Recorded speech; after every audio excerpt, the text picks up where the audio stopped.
Functions are one of the fundamental building blocks in JavaScript.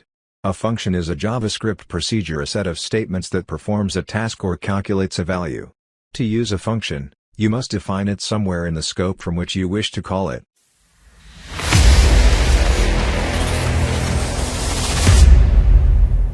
Define a function. There are a few different ways to define a function in JavaScript. A function declaration defines a named function.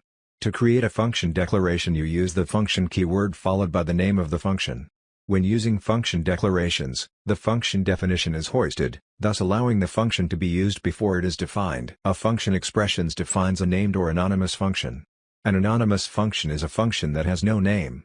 Function expressions are not hoisted, and therefore cannot be used before they are defined. In the example below, we are setting the anonymous function object equal to a variable. An arrow function expression is a shorter syntax for writing function expressions. Arrow functions do not create their own this value. Parameters versus arguments. If you're new to JavaScript, you may have heard the terms parameters and arguments used interchangeably.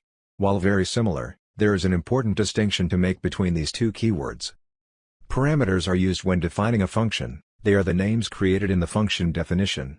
In fact, during a function definition, we can pass in up to 255 parameters. Parameters are separated by commas in the. Here's an example with two parameters, param1 and param2. Arguments, on the other hand, are the values the function receives from each parameter when the function is executed, invoked. In the above example, our two arguments are true and false. Invoking a function. Functions execute when the function is called. This process is known as invocation. You can invoke a function by referencing the function name, followed by an open and closed parenthesis. First, we'll define a function named hotcode. This function will take one parameter, name. When executed, the function will log the name back to the console. To invoke our function, we call it, while passing in the singular parameter. Here I am calling this function with the name Joe. Function return. Every function in JavaScript returns undefined unless otherwise specified.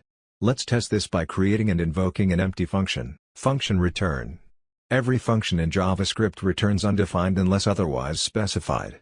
Let's test this by creating and invoking an empty function. Now, we can customize what is returned in our function by using the return keyword followed by our return value. Take a look at the code. Function objects. Functions are function objects. In JavaScript, anything that is not a primitive type undefined, null, boolean, number, or string is an object. Objects in JavaScript are extremely versatile. Because of this, we can even pass a function as a parameter into another function. When a function accepts another function as a parameter, or returns a function, it is called a higher-order function. You've probably already used a bunch of higher-order functions and don't even know it. Array.prototype.map and array.prototype.filter are higher-order functions, just to name a couple. You can check out some of my previous articles to learn more about objects and higher-order functions in JavaScript. In the end, thank you for watching. Please like and subscribe. Good luck.